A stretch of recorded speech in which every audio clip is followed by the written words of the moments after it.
this map is really brilliant. It starts you off kind of in the middle of a complex situation. There's this multi-tiered structure. The higher levels are connected by stairs, but when you drop onto this lowest level, there's no way back except a teleporter with a Hell Knight on it. So there's sort of it's a little bit of a, you're stuck until you can deal with this this problem that you don't have the DPS to do too quickly. It's kind of interesting.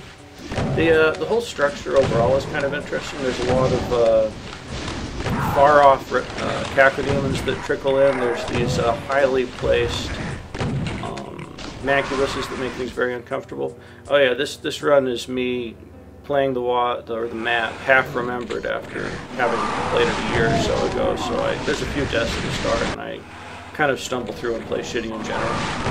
But it's not an amazingly hard map, so you don't have to play that well. So the hardest part, I think, is just getting things under control at the very start. There's not too many places you can go for cover. That place I was just heading toward is just about the only place that offers general cover from everything, so I noticed that, and I'm heading immediately for it this time.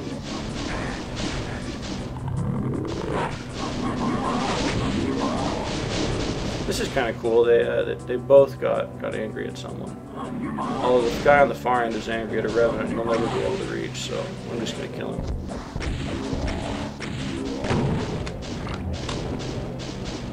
So you can kind of have a fairly good vantage from here. You can see that those Mancubi on the back, they're at a higher level than just about anything else on the map, and they're far away, so auto aim won't hit them. So there's, like, from the main arena, you pretty much can't hit them. You just have to deal with them unless you find this goofy little secret that I'm going to demonstrate shortly. Which kind of lets you take care of things, but I'm a little early with it. Like, I don't know what the best strategy is for this opening part. I think it probably is better to spend a little more time out in the thick of it, thinning things out, than doing this, because this is about to go not very well for me. So there's all these Rev Rockets coming in. I can't stay up here. Maybe I could, but I get scared and I leave, and then I fall in the thing. Then I get blocked by those stairs, which are invisible down here, kind of obnoxious. Not that you're supposed to be down there anyway. Cacos are about arrived. And it's kind of, I'm in the same situation I was near the beginning of that first run. You have to deal with this eventually, it seems like, and it may be best to get it over with early. Yeah, just all the different pieces in place. I think this is a fantastic encounter just because, like, the enemy count isn't that big. It's not that small either. Like, you certainly couldn't call it spamming. But just the fact that it's all around you, it's at different levels, it's different things. There's no crazy bullshit, just a few Revenants, no archviles or anything. I don't believe there's a single archvile anywhere on this map, which is kind of cool. Not that I hate the enemy, but it's very well used. It's a good example of doing a lot with a little. It feels very uncomfortable until you get to about this point. There's absolutely no need for this, but I'm just watching these guys fight, guessing who's going to win. You generally expect the Mancubus to win in a situation like this. Cacos feel tanky when you're trying to kill them, but they aren't that tanky, and their weapon actually doesn't do much damage, so...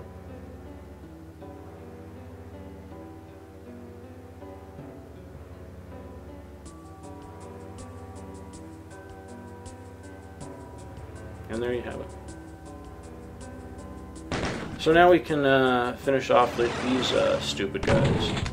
So this is pretty much the only vantage point where it's possible to kill these dudes. Like anywhere else, you just get auto-aim fucking up on you, and you waste a lot of ammo, and you get really mad. And if there's anyone else on the map, they'll be shooting you in the back. It's kind of just, they're kind of just, I guess, intended as a turret that you just have to deal with. But he also gave you a way to a secret way to deal with it if you're you know, if you really don't want to, or you just get lucky and find it without too much effort.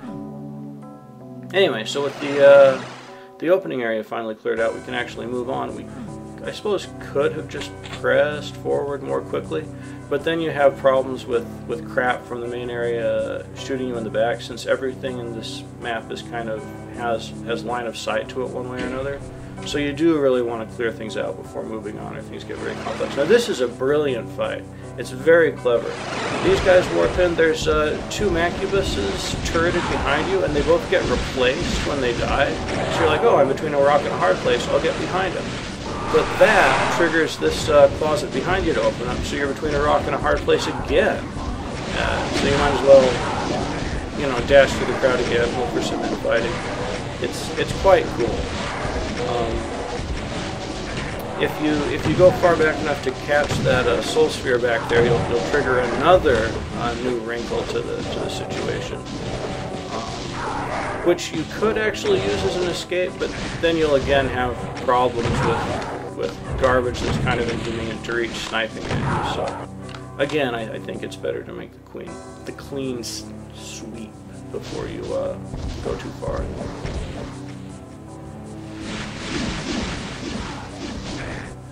And just two Macubuses can be hard to dodge. That's all it takes. We're going to see me do an amazingly bad job of dodging Mac fireballs in a minute.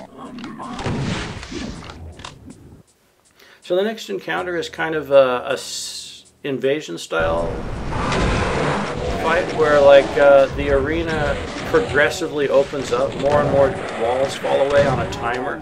So you've got to kind of keep up. And of course, as the walls fall away, you get more space, but also more crap trying to kill you. I do an amazingly poor job here. Like, I think literally a dozen fireballs. It's amazing I don't die. Clearly, this is a fairly easy map, since I can play this, you know, horribly and somehow still win.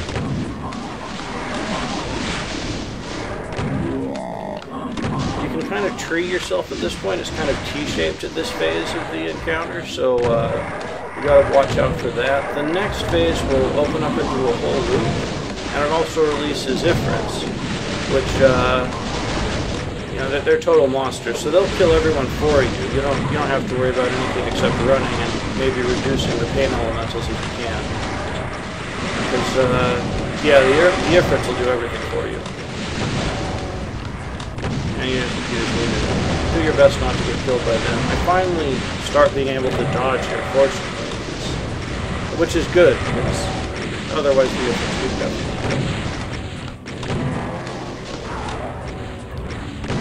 So what's the law that these guys were introduced in? Were they famously in... I should have looked it up if I was going to say it. Anyway, kind of an interesting enemy. They shoot a shitload of Macubus and Revenant fire, and have, like, not an incredible amount of HP. Very high pressure enemy. I think they're easily abused and used badly, but they're used well here. In some ways, they're your friend in that encounter. Anyway, I did that really badly. It's, you know, a fun, chaotic encounter. I think I made it look a little less fun just by playing so bad, but it's cool.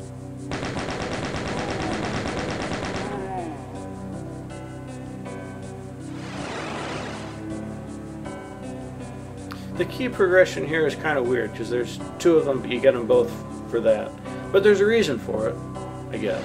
I mean, you can see this color-coded thing. You can kind of understand what happens with each of the switches. You have to press both of them to get the BFG.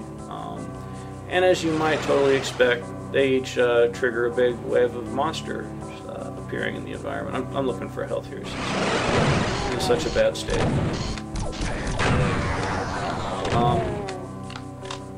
This is pretty much the finale we're warming up to here. And you can basically, there's two separate waves, right? So you can choose which one you want to do first.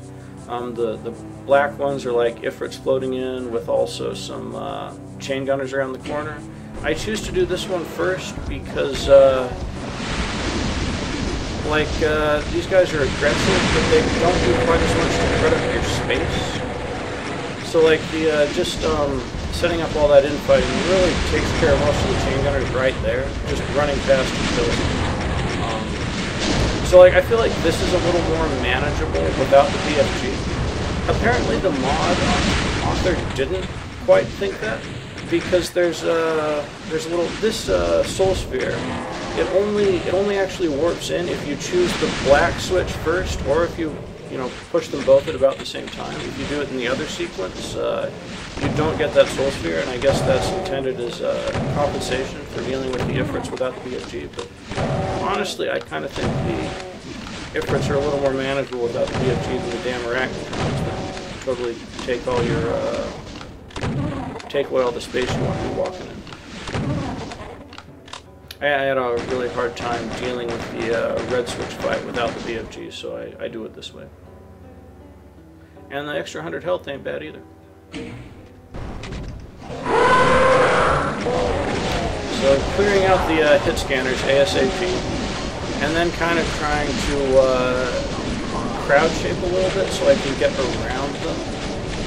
If you can go 100% around something, that obviously makes life a lot safer. I'm avoiding going all the way to the back of that platform where the rocket ammo is, because it triggers another set of enemies that actually isn't that impactful, but you don't want more stuff shooting in the back. It's kind of a recurring theme in this map. Stuff shooting in the back.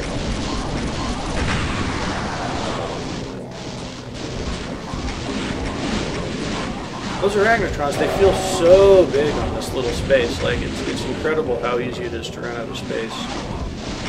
But with them dead, I start feeling a lot better.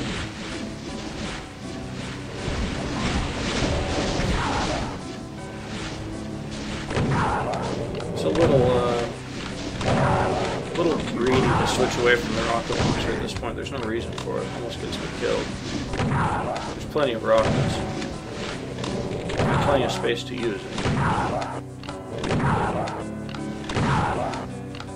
Just comfortable with the SSG, you know how it is.